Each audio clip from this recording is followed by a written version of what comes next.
నమస్తే ఆంధ్రప్రదేశ్. మన ఉద్దేశం ఆంధ్రప్రదేశ్ అభివృద్ధి.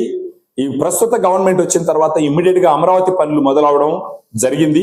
తర్వాత చంద్రబాబు నాయుడు గారు ముఖ్యమంత్రిగా ప్రమాణ స్వీకారం చేసిన తర్వాత ఈవెన్ పబ్లిక్ హాలిడే బక్రీద్ రోజున ఆయన పోలవరాన్ని సందర్శించడం జరిగింది. తర్వాత ఈ రోజు అమరావతిలో సందర్శించడం జరిగింది. తర్వాత మన deputy chief minister Pawan Kalyan గారు ప్రమాణ స్వీకారం చేసిన వెంటనే సుదీర్ఘంగా 10 గంటల పాటు అధికారులతో చర్చించి దాన్ని అర్థం చేసుకోవడానికి ప్రయత్నించడం జరిగింది. ఈ రోజు కూడా ఆయన అధికారులతో కూర్చున్నాడు. తర్వాత నిమ్మల రామానాయుడు గారు, ఆయన నీటిపారుదల శాఖ మంత్రిగా ఆయన ఆల్రెడీ పోలవరం విజిట్ చేయడం జరిగింది అనమాట.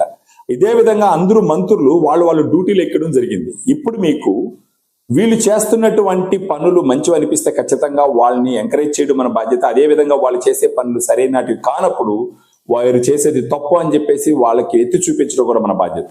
సో నేనేమనుకుంటున్నా, అభివృద్ధి ఖచ్చితంగా జరుగుతుందని అనుకుంటున్నాను. మనం అందరం కూడా కలిసి వాళ్ళు పుష్ చేసి అభివృద్ధి చేసేదానికి ప్రయత్నించాలి.